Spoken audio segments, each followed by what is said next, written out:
आज आपण हिरव्या मुगाचे लाडू करूया। पौष्टिक असतात ते। हिरवे का घ्यायचे? पिवळे असतात की नाही साल काढलेले, त्याच्यापेक्षा हिरव्यामध्ये फायबर चांगलं असतं आणि पौष्टिक पण असतात ते। आपण त्याच्यामध्ये काय घेणार आहे आता? हे 1 वाटी हिरवे मूग घेणार आहे, थोडेसे ड्रायफ्रुट्स घेतलेले, बदाम, मगजबी आणि काजू घेतलेले आहेत, वेलदोडे, जायफळची पावडर, गूळ आणि डिंक आणि बरोबर तूप घेतलेलं आहे। आता करायला आपण सुरुवात करूया। हिरवे मूग मी जरा भाजून घेते, त्याला डाग पडेस्तोपर्यंत भाजायचे। आता बघा मूग भाजलेले आहेत, त्याचा साधारण चटचट असा आवाज येतो आणि हे बघा डाग पण पडलेले आहेत थोडे थोडे त्याला। आता मी हे काढून घेते, त्याच्यात घेते टाकून मी आणि डिंक तळून घेणार आहे।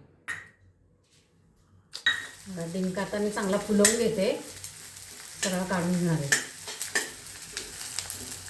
या तुपामध्ये ड्रायफ्रुट्स थोडेसे परतून घेते।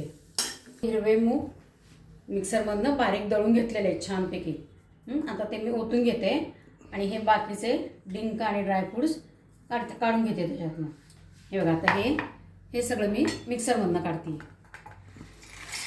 हे जाडसर आपण भरड केलेली आहे, म्हणजे दाताखाली ते काजू बदाम लागले की चांगले लागतात जरा ते।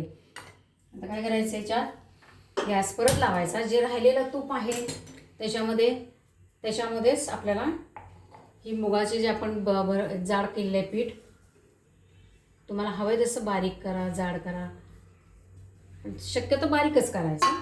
आणि मग त्याच्यामध्येच मी ड्रायफ्रुट्स आणि डिंक असं टाकून घेणार। जायफळची पावडर जी आहे ती ह्याच्यामध्ये घालून घेतली, म्हणजे त्याचं परतलं गेली ना थोडीशी की त्याचा वास चांगला येतो। गुळाची जी पावडर आहे ती ह्याच्यात टाकायची आणि थोडंसं हलवून घ्यायचं, पातळ करायचं नाही आपल्याला। हे असे आता लाडू मस्तपैकी वळले जात आहेत। आता ते सगळे झाले की तुम्हाला मी दाखवते। हिरव्या मुगाचे लाडू झालेले आहेत, मस्त पौष्टिक आणि प्रोटीन भरगच्च असलेले असे लाडू आहेत। खायचं आणि मस्त हेल्दी राहायचं। लाईक, शेअर आणि सबस्क्राईब करायचं।